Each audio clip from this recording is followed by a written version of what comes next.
We've created our own problem in the fact that our civilization has gotten so efficient at producing food that you need so few people to produce that food that now then there are so few people doing it that the rest of the population starts to think that we don't need it. And we don't know anything about it, and we don't have enough people with any connection back to that food production, which is exactly why you have to do the promotion side of it.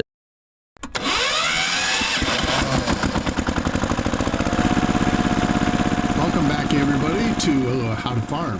Glad to have you all here with us again as we continue on into day 1 and day 2 of Cole, the Cornstar's video. I am, again, putting this out there because I think there's a whole bunch of people who do not understand and do not appreciate not only where their food comes from, but the people who bring you the food, what they're risking.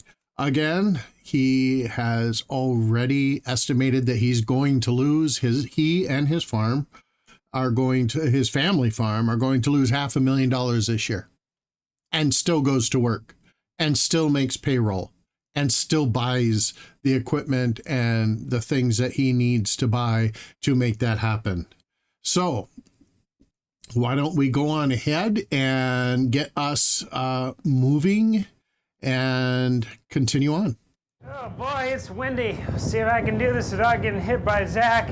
I ended up heading over to Zach's place to go map the field around his house and the North Farm, which is just beyond that. And on the way there, we passed by the farm we call Tabletop, and that's where Zach got started in the high-speed disc. So he's got nice half-mile long rows. He's gonna be buzzing by me at about 9 miles an hour here in just a second. We have a neighbor Doug. He's got some cows, probably 15, 20 of them, and he puts all his manure on this farm. So we got some manure chunks in here. He probably did 80 acres of the farm. And so Zach's running this high-speed disc right now. He's getting everything incorporated in. And he's also kind of getting a feel for this, getting everything limbered up. He'll be hopping over into some what's going to be soybeans this year soon once he gets done with this farm. He's just got a little bit left. He can do about 20 acres an hour with this. He's only rocking 20 feet wide, but since he's going so fast, stirs everything up nice, and he can actually get a fair amount done, and it looks like it's doing a really nice job. Oh, per typical spring day, we got the sunshine back again, and then look at that. We got another storm brewing on the horizon over there. That's getting real dark.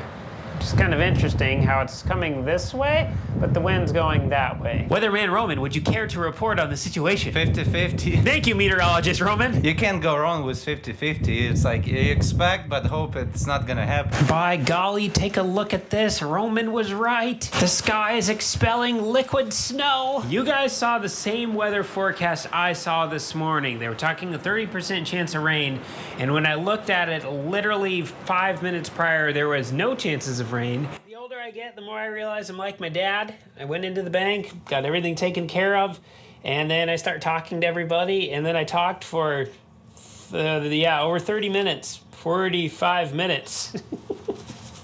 But that's okay, because relationships with people is extremely important, and people are fun to talk to. But we have a pretty special, I don't even know what I want to call this. My grandpa bought a farm 30 years ago, and he had a mortgage on it. He'd been paying on it every single year for 30 years. Well, not quite 30. He passed away at 25. And we just paid that farm off. So we just paid the last $4,790.83.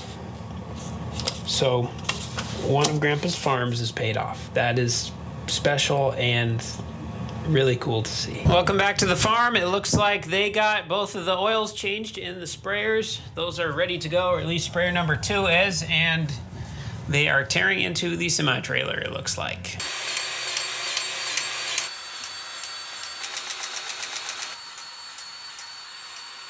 We're not going to be able to do any spraying until we get the sprayer trailer ready, so we need to get the transfer pump serviced. So we're going to change the oil in them. Dad already drained this one. Looks like he put some new in. I haven't got it full yet. We're going to check the dipstick and get everything, make sure we got enough. And then we have this one. We got one on the other side, and then we got one on the front of the trailer for the big tanks over at the farm. So we're gonna get these done. And then Roman's finishing up greasing this. Cooper just went and got some new tires. Then we should be ready. And that is 1030 oil out of that pump. Okay.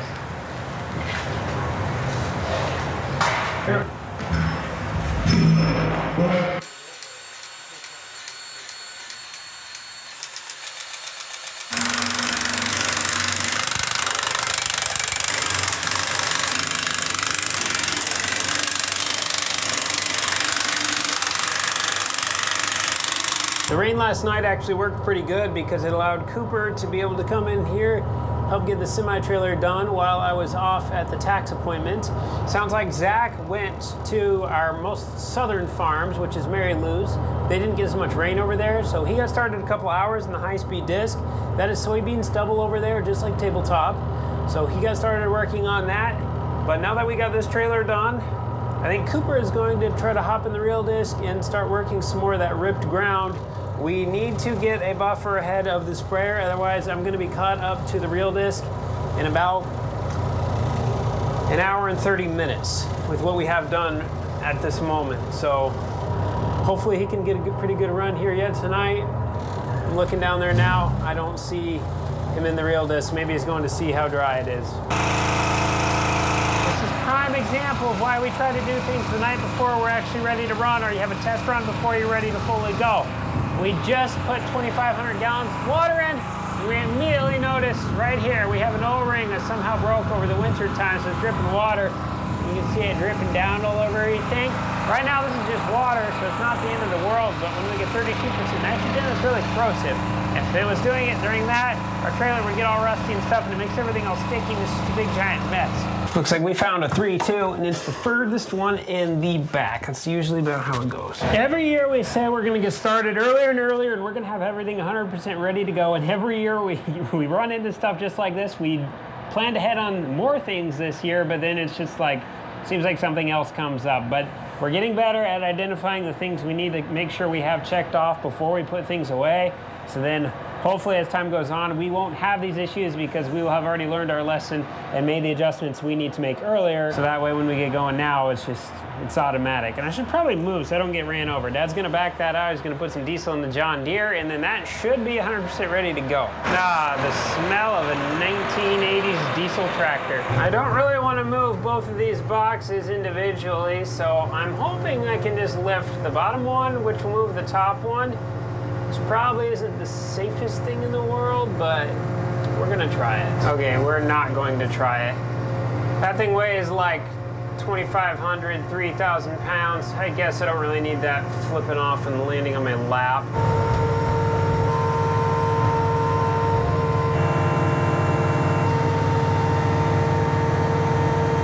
For our liquid products, I just need one. I gotta find it here. There we go.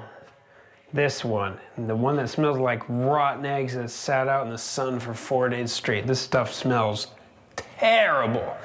It's got a fire label on the side. I'm talking some serious stuff here. Okay, well, can probably just load both of these up, Dad. So as we can see, getting the stuff ready to go out day number one usually almost always has problems, and then pretty much usually almost always once you get stuff loaded up for the first time, the first load out, for whatever reason, the first hour you're out there, it just seems like things are figuring out how to fix themselves and don't always want to run right. Not always, hopefully not when we actually get spraying and get planting. Hopefully things just work. Hopefully we've learned our lessons in the past and figured out things we need to do before we put equipment away and proper ways of storing it so that way things don't break for now.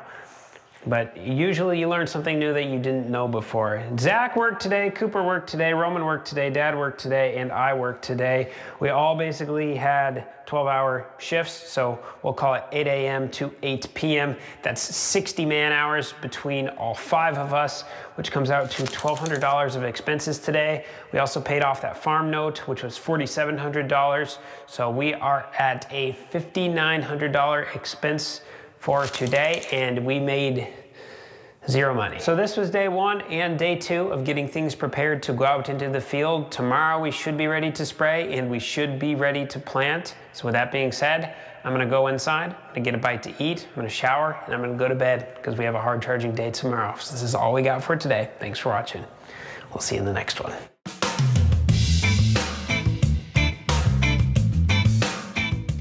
Alrighty.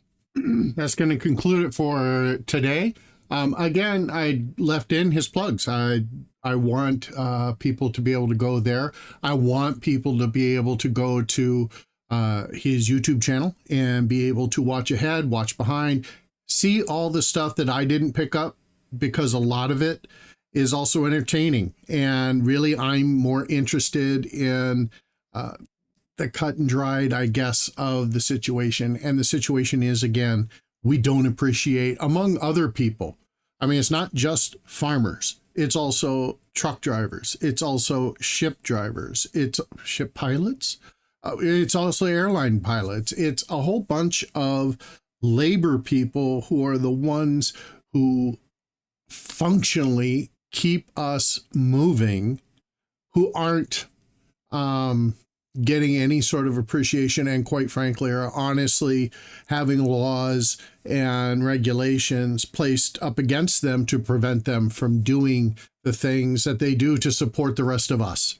So that's why, that's what's for. Everybody, have yourself a great weekend, and I will see you next week.